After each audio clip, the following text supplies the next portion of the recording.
হুম নমস্কার। আজকে তাহলে এর আগেও অনেকটা আলোচনা করেছি। আজকে আলোচনা আবারও সেই বিয়ের উপরেই করব। বিয়ে ভেঙে যায় কেন এবং সেই কারণে বিবাহিত জীবনের যে ঝামেলাটা, সেই কারণটা কোর্ট পর্যন্ত পৌঁছাবে কিনা, পুলিশ কেস হবে কিনা, 498 কেস হবে কিনা, এইসব নিয়ে আজকে একটু একটু আলোচনাটা একটু নেগেটিভ হলেও কিন্তু সাবধান হওয়া খুব দরকার। কীভাবে ঠিক করা যেতে পারে আগে যদি জানা যায়। বলা হয় না, নাহি জ্ঞানেন সদৃশ্যং পবিত্রমিহ বিদ্যতে, মানে জ্ঞান তুল্য পবিত্র কিছু নাই। তা জ্ঞান সমস্ত সমস্যার সমাধান করতে পারে। ঠিক সেই রকমই অ্যাস্ট্রোলজিও একটা জ্ঞান। এই অ্যাস্ট্রোলজি বলতে পারে যে আপনার জীবনের সমস্যার সমাধানগুলো কীভাবে করা যায়, আর বিয়েতেও যে সমস্যার সমাধানগুলো থাকবে সেগুলো কীভাবে সমাধান করা যায়। যদি আমরা দেখি যে বিয়েতে মেন সমস্যার কারক গ্রহগুলো কারা, মেন সমস্যার কারকগুলো যদি বলা যায় সেটা হলো মঙ্গল, রাহু, আরও বলা যেতে পারে সূর্য। সূর্য সূর্য অনেক তাপ, সেখানে প্রেম টেম কিছু নেই। তা সূর্য যদি সপ্তমে থাকে, বিয়ে ভেঙে যাওয়ার ইগোর কারণে, হয়তো ভালো ফ্যামিলি মেয়ের সঙ্গে বিয়ে হবে, সে মেয়ের ইগো থাকবে, সে বলে আমি এত বড় ফ্যামিলি থেকে এসে তোমার কথা শুনবো কেন, তখনই ঝামেলাটা শুরু হয়। আবার অনেক আছে খুব বিলো ফ্যামিলির থেকে এসেও ঝামেলা শুরু করে, সেটাও দেখা যায়। সেভাবে যে আমি এদের কথা শুনবো কেন, তাদের চিন্তাধারাটা আলাদা, ইগো অনেক, মাথা খারাপ থাকে তাদের। কিন্তু বিলো ফ্যামিলির থেকে আসে মেয়েরা, সেক্ষেত্রে কোন ফ্যামিলি, রাহু, তারা সবসময় বদমাইশি বুদ্ধি খাটানো শুরু করে। তো রাহু সপ্তমে থাকলেও বিয়ে ভেঙে যাওয়ার সম্ভাবনা বিরাট। মঙ্গল সপ্তমে থাকলেও বিয়ে ভেঙে যাওয়ার সম্ভাবনা থাকে। অথবা মঙ্গল রাহু যে কোনো ঘরেও যদি খারাপ থাকে, তার ক্ষেত্রে বিয়ের উপর একটা প্রভাব আসবেই। কারণ মঙ্গল বিবাহের ক্ষেত্রে একটা বিরাট বড় ভূমিকা গ্রহণ করে, ফিজিক্যাল ভূমিকা গ্রহণ করে। বিবাহিত জীবনে মঙ্গল যদি খারাপ থাকে, বউ স্বামীকে একে অপরের সঙ্গে সবসময় একটা বিদ্বেষ মনোভাব নিয়ে চলে, যুদ্ধংদেহী মনোভাব থাকে, তর্ক করবে, তর্কে হারবো না, এরকম একটা চিন্তাধারা নিয়ে চলে, সবসময় তুলনা করে। মঙ্গল তুলনাকারক গ্রহ। তোমার বাবার বাড়ির লোক ভালো না, তোমার বাবা ভালো না, মা ভালো না, এইসব মেয়েরা বলে, ছেলেরাও তার বাড়ির সম্বন্ধে বলে। তা মঙ্গলটা এইভাবেই মানুষের মধ্যে একটা ঝগড়া সৃষ্টি করে। প্রথমে ঝগড়া দিয়ে শুরু করে, মঙ্গল ঝগড়ার কারক। আর ঝগড়াটা আসেই মনের মধ্যে তুলনা হয় প্রথমে।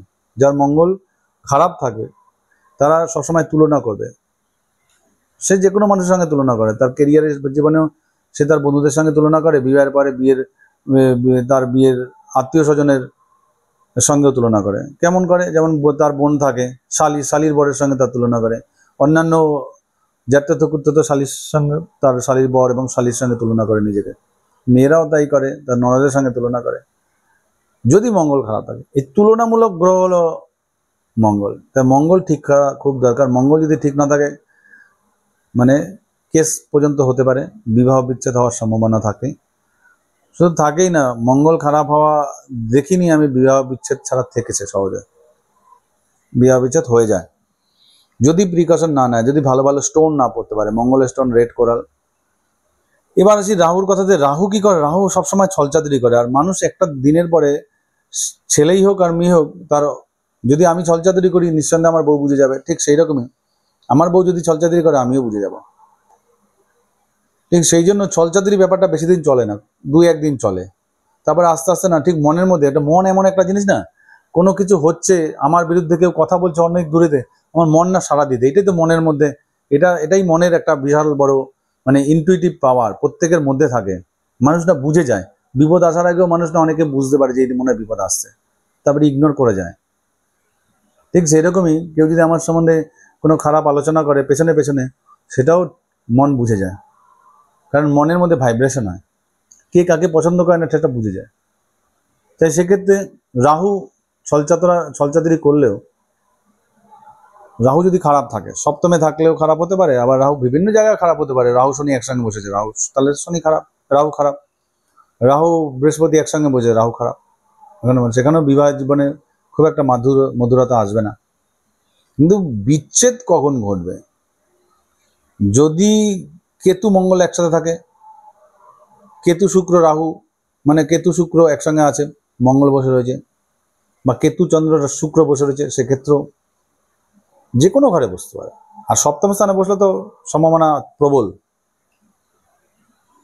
তো এগুলো বিবাহ বিচ্ছেদের সম্ভাবনা। তাহলে বিবাহ বিচ্ছেদ কোন কোন জায়গা থেকে হতে পারে, কি কারণে হতে পারে, সেটা একটা স্পষ্ট ধারণা আমরা দিতে পারি। যদি দেখা যায় যে মঙ্গল লগ্নপতি সপ্তমে বসে রয়েছে, রাহুর সঙ্গে ডিস্টার্ব করে বসে রয়েছে, বা রাহু শনি বসে রয়েছে, রাহু শনি মঙ্গল একসাথে বসে রয়েছে, বা বুধ মঙ্গল একসাথে বসে, কারণ বুধ তো বিবাহ চায় না, পছন্দ হয় না, তা বুধ সপ্তমে বসে রয়েছে, বিবাহ ক্ষেত্রে ডিল হয়, বিয়ে হতেও চায় না। আবার বুধ রাহু একসাথে বসে রয়েছে, সেখানে তো বুদ্ধি, রাহু বুদ্ধি খাটাতে ভালোবাসে, বুধ তো বুদ্ধির কারকই গ্রহ, কিন্তু দুজন মিলে একটা কুবুদ্ধির বিরাট জায়গায় চলে যাবে, সেখানে কিন্তু বিবাহ জীবনটা বিবাহিত জীবনে থাকবে না, সেখানে প্রবলেম করে দেবে। যদি লগ্নপতি হিসাবে যদি মঙ্গল এখানে থাকে, তাহলে নিজের কারণে বিবাহ ভেঙে যেতে পারে। মঙ্গল এখানে বসে রয়েছে অন্যান্য গ্রহের সাথে, যেগুলো বললাম বুধ বা রাহু বা সূর্যের সাথে, বা সূর্য রাহু মঙ্গল বসে রয়েছে, এটা খারাপ যোগ। সূর্য শনি মঙ্গল বসে রয়েছে, এটা খারাপ যোগ তৈরি করছে।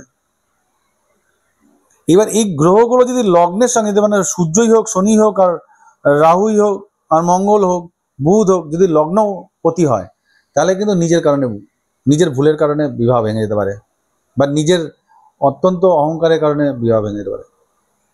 যদি এখানে বৃহস্পতি রাহু শনি বসে রয়েছে, বিবাহ বিচ্ছেদ না হলে বিবাহ বিচ্ছেদের কাছাকাছি চলে যাবে, কারণ বৃহস্পতি বাঁচানোর চেষ্টা করবে। বিবাহ বিচ্ছেদ হওয়ার সম্ভাবনা আছে, কারণ বৃহস্পতি বসে হচ্ছে, বৃহস্পতি এক্সপেনশন করে, অধিক বইয়ের কারক গ্রহ। তাই বৃহস্পতি সপ্তমে রাহুর সঙ্গে বসে রয়েছে, আরও বেশি বৃহস্পতিকে এক্সপেনশন করে দেবে, সেখানে বিবাহ ভাঙার সম্ভাবনা প্রবল। আর যদি লগ্নপতি হয় নিজের কারণে, বৃহস্পতি লগ্নপতি হয় নিজের কারণে, বিবাহ ভেঙে যাবে।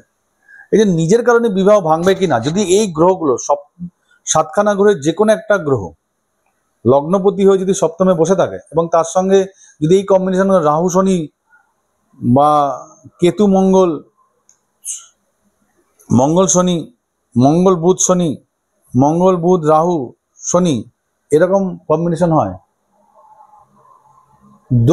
বৃহস্পতি লগ্নপতি, সেখানে নিজের কারণে বিবাহ ভেঙে যেতে, বৃহস্পতি তো ভালো কারো গ্রহ, কিন্তু সেক্ষেত্রে বিবাহ ভাঙার সম্ভাবনা বিরাট, এবং কেস কোর্ট পর্যন্ত পৌঁছে। আর যদি এখানে দেখা যায় ষষ্ঠপতিরও কানেকশন আছে, লগ্নপতি তো আছে, ষষ্ঠপতিরও কানেকশন আছে।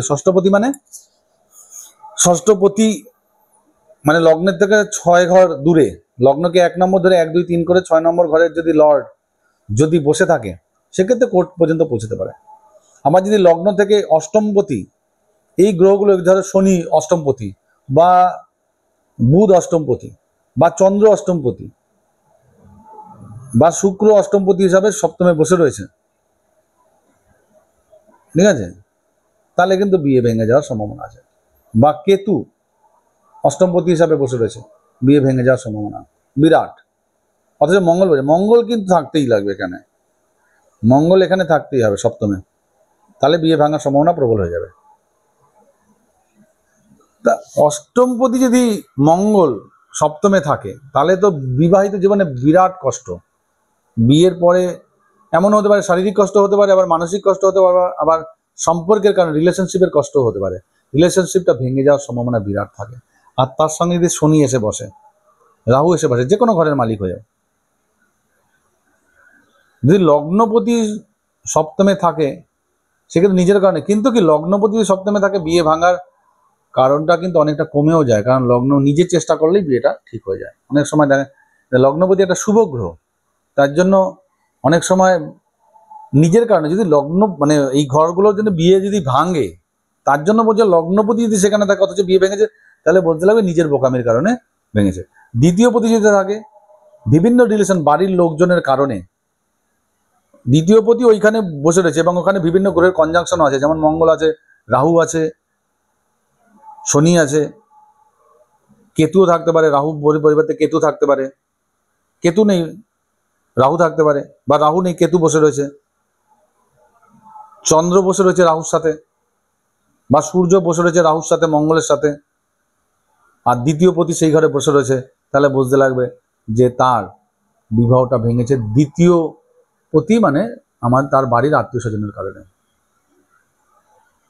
এইগুলো কারণ বিয়ে ভাঙার। অনেক সময় তৃতীয় পতি ভাইয়ের কারণেও অনেক সময় তৃতীয়পতি সপ্তমে বসে রয়েছে এবং ওই কম্বিনেশনগুলো আছে, মঙ্গল শনি রাহুর কম্বিনেশন আছে বা মঙ্গল রাহুর কম্বিনেশন আছে, সেক্ষেত্রে কিন্তু ভাইয়ের কারণে বিয়ে ভেঙে যেতে পারে। এই জন্য বিয়ে ভাঙার হাত থেকে বাঁচার কিন্তু উপায় একমাত্র মঙ্গলকে ঠিক করতে হবে, রাহুকে ঠিক করতে হবে। অনেক ক্ষেত্রে শুক্রকেও ঠিক করতে হতে পারে, কারণ শুক্র বিবাহ কারক গ্রহ। শুক্র প্রেম বাড়িয়ে দেয়, তার ফলে বিয়েটা টিকে থাকে অনেক সময়। আর যদি চন্দ্র বা সূর্য ওখানে বসে থাকে রাহুর দ্বারা আক্রান্ত হয়ে, সেখানে চন্দ্র এবং সূর্যকে গার্ড নিতেই হবে।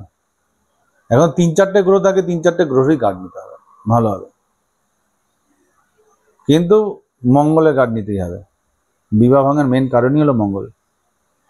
498 কেস খাওয়ার মেন কারণই হলো মঙ্গল। এবার ষড়যন্ত্র করে, অনেক সময় বহু ষড়যন্ত্র করে টাকা পয়সা পাওয়ার জন্য, এখন অনেক ঘটনাগুলো ঘটছে, ষড়যন্ত্র করে কিছু টাকা পয়সা পাওয়ার জন্য দেখলো যে পয়সাওয়ালা আছে, টাকা পয়সা নিয়ে বেড়ে যায়। এই কারণে অনেক সময় কেস করতে পারে। এখানে রাহু কিন্তু থাকবে। ষষ্ঠপতি বা অষ্টমপতি যদি দুজনেই যদি সপ্তমে থাকে, তাহলেও বিয়ে ভাঙার সম্ভাবনা কিন্তু বিরাট। এখানে বুঝতে লাগবে, চতুর্থপতি যদি থাকে মায়ের কারণে বিবাহ ভেঙে যাবে। পঞ্চমপতি যদি থাকে, সেখানে দেখা যায় সন্তান হওয়ার পরে বিয়েটা ভেঙে গেল, এরকম হয়। ষষ্ঠপতি থাকে, দেখা যায় মামা বাড়ির কারণে বা শত্রুদের কারণেও, শত্রুদের কথা শুনে বিয়েটা ভেঙে যায়। অনেক সময় দেখা যায় না, কোনো একজন শত্রু বলে যে তোর বউকে দেখলাম এখানে একজন ছেলের সাথে, বিয়েটা ভেঙে গেল। সপ্তমপতি মানে বউয়ের নিজস্ব ক্যারেক্টারের কারণে ভেঙে যেতে পারে। ওই কিন্তু কম্বিনেশন ওই সপ্তমপতির সাথে অন্যান্যরাও থাকবে, কিন্তু মঙ্গলও থাকতে পারে, রাহু থাকতে পারে, মঙ্গল রাহুর কম্বিনেশন থাকতে থাকবে, বা মঙ্গল কেতুর কম্বিনেশন থাকতে হবে, শুক্র রাহু ওই সপ্তমপতির সাথে আর কি। অষ্টমপতি থাকলে তো বলতে পারি গুপ্ত কারণে, কি কারণে, সিক্রেট কারণে, কেউ বলতেও পারবে না যে কি কারণে ভাঙলো। কিন্তু এই বিয়েতে প্রচুর যন্ত্রণাদায়ক বিয়ে হবে। এই বিয়ের থেকে, এই যন্ত্রণা থেকে একমাত্র যদি জাতক অ্যাস্ট্রোলজারের সাহায্য নেয় এবং অ্যাস্ট্রোলজারকে বিশ্বাস করে, তাহলে তার জীবনে অনেক পেন কমে যাবে।